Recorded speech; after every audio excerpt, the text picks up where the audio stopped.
Good evening. My name is Dr. David Doman, and welcome to another edition of Housecall. Are you or a loved one overweight? What treatment options do you have? Find out more right now.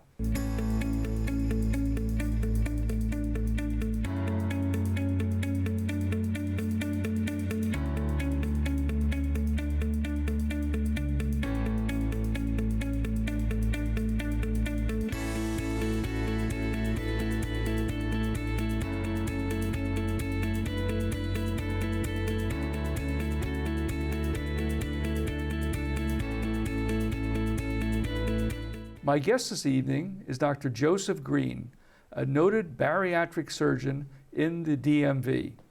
Dr. Greene, welcome to Housecall. Thanks for having me, Dave. So tell us briefly about your professional background. Well, I went to med school at the University of Miami. I did my residency training at the MedStar Washington Hospital Center, Georgetown affiliated program, and my fellowship with the Inova program in Northern Virginia. I currently serve as the Medical Director of Bariatric Surgery at Reston Hospital Center in Northern Virginia. Now, even though you're in Reston, do you see patients throughout the DMV? I see patients from all over the area, as far north as Pennsylvania, as far east as Delaware, West Virginia, and into southern Virginia as well. Okay. Briefly, tell our viewers, how bad is the so-called obesity epidemic locally and nationally? Obesity is a disease that affects nearly 40% of our American population, and it has far-reaching health consequences that I'd love to discuss with you. Okay. And what are the consequences of obesity? It's not just cosmetic, is it? No, it goes much deeper than that. And as a gastroenterology specialist and as a bariatric surgeon specialist, doctors often specialize their training into specific diseases. If you see you have a skin condition, you see the dermatologist. If you have a GI problem, you see the gastroenterologist. And I would submit that there's not an organ system in the body or specialty of medicine that isn't affected by obesity. If you think of it, cardiologists treat high blood pressure, high cholesterol, heart disease. Pulmonologists treat asthma and sleep apnea. Orthopedic surgeons treat osteoarthritis of the joints. Gynecologists treat infertility and menstrual irregularity, polycystic ovarian syndrome. All of these things can be linked back to obesity, even within your field of gastroenterology.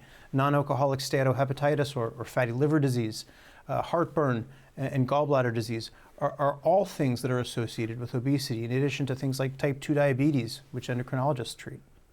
You make a good point, and I will tell you that as a gastroenterologist, we see a significant number of patients with so-called fatty liver, steatohepatitis, and indeed it is now felt that the leading cause of liver transplantation in the USA is fatty liver. Yes, it's quickly replacing alcoholic cirrhosis as the older cause of liver failure and transplantation. You're right. Yes. So how does one become a bariatric surgeon? Well, bariatric surgery is a field that was really brought together over the last couple of decades, and we have a national society, the American Society of Metabolic and Bariatric Surgery, and they accredit fellowship programs. So after my 5 years of general surgery training, I undertook a year of my life to do just specialized training in bariatric surgery using only minimally invasive methods. Now, we're going to go over the different options available to overweight patients, but tell us about the bariatric nutrition plan. What exactly is that? I think what you're hinting at is that much more important than any of the bariatric surgeries that I do is the bariatric lifestyle. Really what we're doing is, in addition to a surgery, helping our patients to adopt a lifestyle of high protein, low carbohydrate nutrition plans, regular physical fitness, mind and body wellness. Mental health is an important component of this journey, as well as a community that we try and foster, a healthy support group using tools like social media and in-person support groups so our patients feel well connected to one another and well supported in the bariatric lifestyle so that they can succeed with their bariatric surgery. I know in your field a very important term is the BMI. Would you please define for our viewers what is the BMI and its significance? Well, the body mass index, if you've heard your doctor talk about it, it's never meant to be judgmental. It's really just an equation that corrects our weight for our height so taller people don't get penalized for weighing more. It's the weight in kilograms divided by the height in meters squared, technically speaking. But The reason that doctors talk about BMI is that we know as the body mass index starts to go above 27, the risk of contracting diseases related to obesity and eventually dying from them starts to increase. And why it's so alarming to me as a bariatric surgeon is because I mentioned you can think of our American population in roughly thirds. A third that has a normal weight BMI, that's from 18 to 25. Another third that suffers from overweight, which is from 25 to 30. And as I mentioned, it's close to 40% really of the American population that suffers from obesity, which is a BMI of 30 or more. What causes obesity? It is multifactorial disease. It encompasses, starting with our genes. There are many, many genes that are associated with gaining weight, and those result in changes in our metabolism. But suffice it to say, you may notice that there are some families, and our viewers may notice that there are some families that are affected by obesity more so than other families. There are behavioral causes, psychosocial causes. There is a societal cause, which I believe technology has certainly impacted our ability to maintain a healthy weight. Evolutionarily, our bodies were designed to expend a large amount of calories to obtain what in nature occurs as a protein and vegetable meal. But now, if you fast forward to 2024, we have mainly carbohydrate-based meals, things like bread, rice, pasta, potatoes, cereals, fruits, and we spend very little energy to obtain them because we can drive our car to get there. So if you take that all together, it really is a very interesting multifactorial disease. You mentioned certain families may be overweight, and some of that could be social or their dietary habits. Is there any evidence of a obesity gene? Well, I think you're referring to MC4R, which is the most commonly studied gene. But there are literally hundreds, thousands of genes that affect the way our body metabolizes our macronutrients. Protein, fat, and carbohydrates are the only three sources of calories in our diet.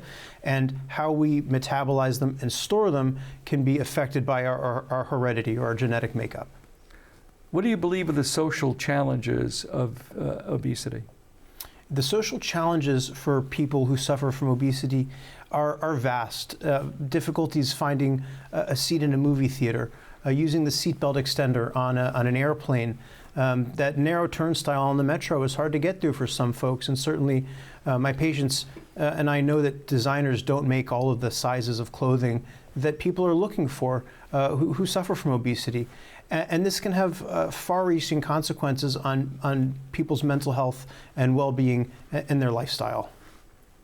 We're going to discuss, as I said, the different options. We already touched briefly on eating healthy and exercise. Let's go on to a very important, popular topic recently, which is a GLP-1 agonist. What exactly does that refer to? So glucagon-like peptide is a hormone that is made in all of our bodies by our intestine that tells us that we're full. It sends a signal to the brain that we're full, slows down digestion, that feeling you get of satiety after a meal. Well, interestingly enough, it was discovered as part of bariatric surgery research in the mid-2000s and was synthesized then in a lab so that people could inject that hormone or an analog or receptor agonist. That's where the acronym GLP-1RA comes from, if any of our viewers are wondering. It is a receptor analog of GLP-1, and it can be injected to give the same effect of satiety and fullness that we would get after a meal, except as an injectable medication. What is the long-term safety of these injectable agents? Well, there's a black box warning against using them in anyone who's had a history of thyroid cancer or multiple endocrine neoplasia syndrome. Some of the most common side effects that we see are really related to the slowed down digestion, so gastroparesis, delayed emptying of the stomach, and some issues can crop up with the pancreas, such as pancreatitis. So anytime people are on these medications, which I use regularly in my practice because of the great data behind them, I make sure that we prophylactically or preemptively check lipase levels to make sure that their pancreas numbers aren't going up before they have clinical evidence of pancreatitis. You mentioned the slowing down of the GI tract, which correlates with the appetite suppression. Certainly in my field of gastroenterology, if a patient needs to get anesthesia for a procedure, we tell them they have to stop the injectable a minimum of 1 week before the procedure, because were very concerned there could be retained material in the stomach that they could throw up under anesthesia. Certainly. Yeah. Let's go on then to another tier treatment option, which is endoscopic balloon therapy. What is its role in what you do? So the endoscopic balloons are a neat option because they are probably the least invasive of all of the procedures that we do. The intragastric balloon is placed through, as you mentioned, an endoscope. We go down into the stomach and inflate what it amounts to a water balloon in the stomach, and it takes up space and it helps people to feel full. It's FDA indicated to remain there for 6 months while people practice healthy, high-protein, low-carbohydrate nutrition, a physical fitness program, get involved in a bariatric community, the mind-body wellness that I alluded to earlier. And after 6 months, the balloons are removed again endoscopically. We go back down with the flexible camera, deflate the balloon, and remove it from the mouth. Data shows that at about 1 year after the balloon is placed, patients lose on average 10.5% of their body weight. And is there a relapse once the balloon is removed? Well, the long-term data is somewhat variable, but oftentimes we're using it as a bridge. For example, if someone isn't sure they want to have bariatric surgery, we can have a balloon for them for 6 months, stay in touch, practice walking the walk and talking the talk of the bariatric lifestyle. And if it fits for them, maybe once the balloon is out, they'll want to go on and have bariatric surgery or pursue medication options like those GLP-1 receptor agonists we talked about. Really, the world is our oyster right now with so many different treatment options available for people suffering from obesity. So you allude to an important option, which is maybe combination therapy, medications, lifestyle modifications, and endoscopic balloon therapy. Is that what you're seeing frequently? I think what we're doing as a progressive group of bariatric surgeons is really taking a more holistic approach to treating this disease, almost as if one was treating cancer, right? When a patient has cancer, sometimes radiation therapy is indicated, sometimes chemotherapy is indicated, sometimes surgery is indicated to remove the cancer, as well as risk reduction, like for melanoma, covering up our skin, or for lung cancer if it was caused by smoking, stopping the smoking. Well, we can do the same thing in our world with bariatric surgery by using lifestyle modification with nutrition and fitness. We do mind-body wellness. We have medication support. And yes, we have surgery to help as well. So taking this in the larger context, we have many more options at our disposal in a similar holistic way. Must be very exciting for you in this rapidly evolving field. It's a fantastic time to be a bariatric surgeon and to be an obesity treatment specialist. Yeah, of course. I look forward to hearing more about the surgical options shortly. We're going to pause briefly for a public service announcement. We'll be returning shortly with Dr. Joseph Greene, and we'll be discussing the surgical options to deal with obesity. We'll be right back.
We're back.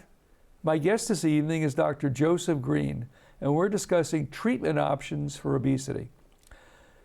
Joe, when we paused for the break, we were discussing different treatment options, and now I want to, for the second half of the show, focus on what you do primarily, which is surgical approaches. So tell our viewers, first of all, when do you make the decision that the best option to recommend to a patient is a surgical approach? When we get together for our initial consultation, we look at the profile of diseases that someone's suffering from, how much weight they want to lose, what their goals are, where they are in their life, and we determine together what the best approach is for treating obesity in that individualized patient. It's always an individualized treatment approach. Can you give the viewers a ballpark estimate? If somebody is on a GLP-1 agonist alone over the course of a year, give a range of how much weight they're going to lose.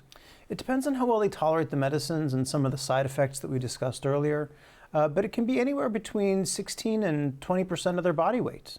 That's generally how we measure success, is rather than absolute number of pounds, it's the amount or the percentage of someone's starting weight. So for our viewers, if you know your weight, you can calculate how much to expect from some of these different options, individualized for yourself.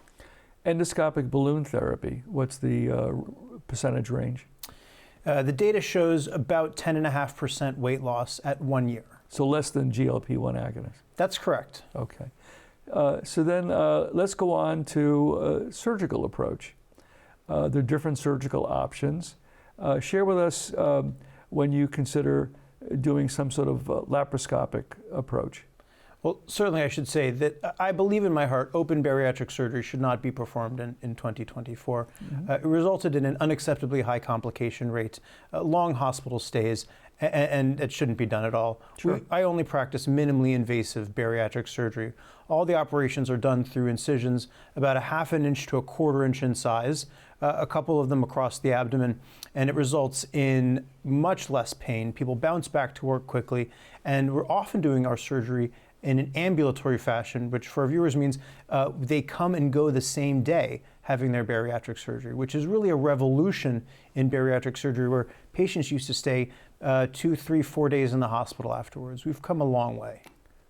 Speaking of a revolution, my understanding is a lot of this is now being used robotically. Share with our viewers when you consider robotic surgery. So robotic surgery really just extends my capability as a surgeon in the operating room. And how it works is that similar to traditional laparoscopic surgery, the robot holds the instruments in its hands. I position the robot where I want it at the beginning of the surgery. And then I sit at a desk that we call a console. And I put my head and my hands into it, and I'm immediately immersed in the abdomen. I feel like I'm inside the human body. And robotics affords me a number of advantages. First, the manual dexterity of my hands is mimicked exactly by the robot. So it scales down large movements of my hands into precise millimeter movements inside the abdomen. It allows me a 3-dimensional view because the camera has 2 eyes in it, which allows me to triangulate vision and assess depth, as well as allows me to use fluorescence imaging to guide the surgery or parts of the surgery like a GPS in your car. And I know what some of the viewers are thinking. There's no automation. You don't push a button and it does the surgery. The robot simply mimics the movements of my hands on a fine scale. And in fact, when the surgeon takes their head out of the console, the viewer, everything is frozen. The robot doesn't do anything on its own. But it has extended my ability to operate on patients of higher weight, higher BMI, or in difficult or reoperative revision surgery situations with ease. With the advent of robotic surgery enhancing the quality and safety of what you do, has there been any dialogue within your community about the role potentially of artificial intelligence? Wow, that's a good one.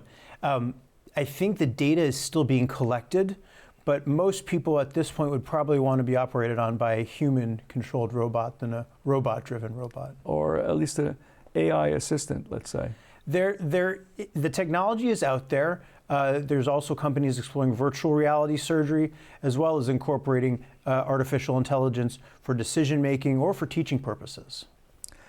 What are the different surgical options you offer a patient? If the agreement between you and the patient is surgery would give them the greatest potential benefit? The 3 best surgical options are the sleeve gastrectomy or vertical sleeve gastrectomy, the Roux-en-Y gastric bypass, or the duodenal switch. Okay, let's go over each of them. In sleeve gastrectomy surgery, what we do is we remove most of the body and the fundus, the top part of the stomach, surgically. And what that does is a few things. First, the top part of the stomach, the fundus, allows much of the storage capacity. It allows the stomach to stretch out and accommodate a large meal. Well, when we remove that, people feel fuller, much faster, on a smaller meal, just 2 to 3 ounces in size. What it also does is it removes the part of the stomach that makes ghrelin, or the hunger hormone. And so people wake up from surgery with no hunger, and they feel full on a meal of 2 to 3 ounces in size. And so it results in great weight loss and a very low risk of malabsorption or malnutrition, which folks are often concerned about because it leaves the small intestines unchanged. It's a stomach-only surgery. For that reason, it's the most popular operation across the country. 60% of all the bariatric surgeries done in the United States are sleeve gastrectomy surgeries because of its safety profile and excellent weight loss. Let's go on to the next procedure. I kind of talk about them in order like this because of the extent of the surgery. The next one I would say is the Roux-en-Y gastric bypass. Now, gastric bypass combines both restriction and hypoabsorption. What we do is we make the stomach into a small 1.5 to 2 ounce stomach using the top part of the stomach, and then divide the small intestine partway down and sew a connection between the stomach and the place that we divided, and then put the two back together below. And what that does is it bypasses, hence gastric bypass, the first part of the stomach and the first part of the small intestine. And that we know has a profound effect on resolving diabetes. It actually helps to raise the body's level of that hormone we talked about, GLP-1, by itself. So the surgery has that effect by bypassing the stomach and the first part of the bowel.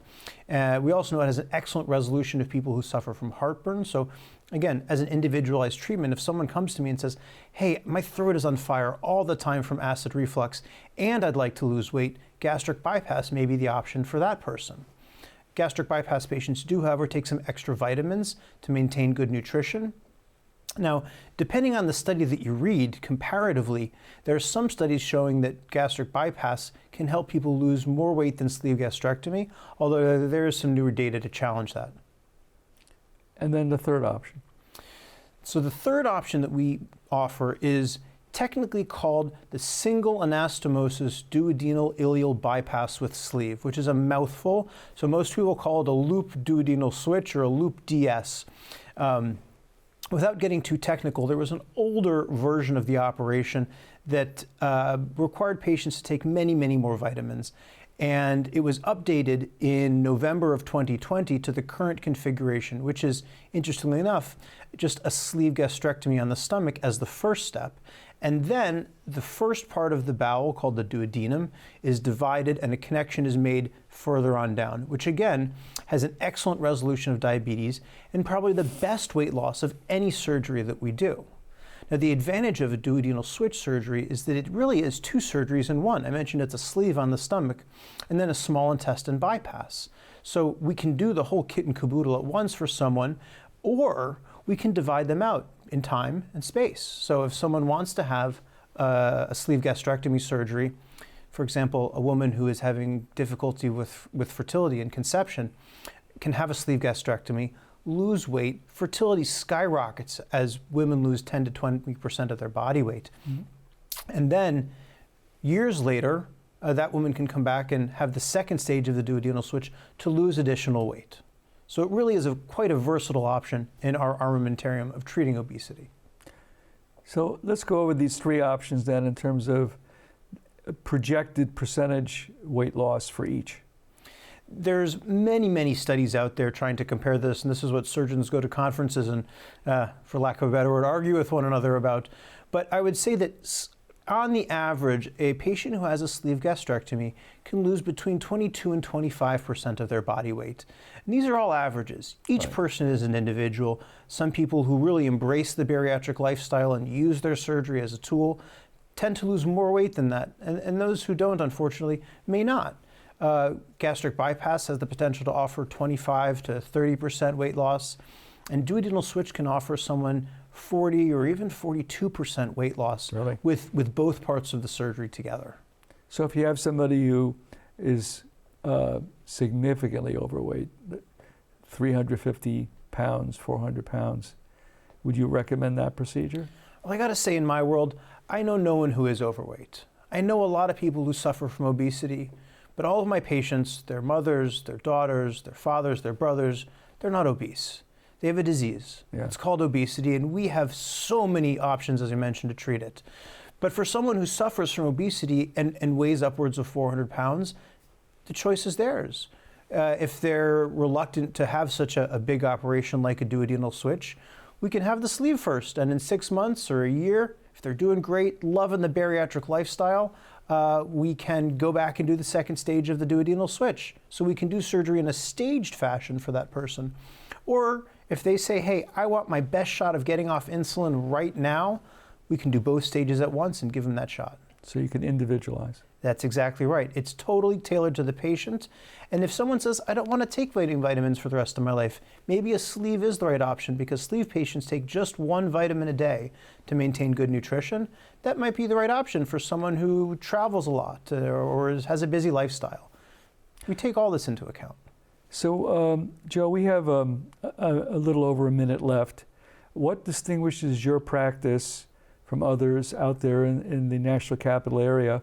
And if our viewers have any questions, how can they reach you?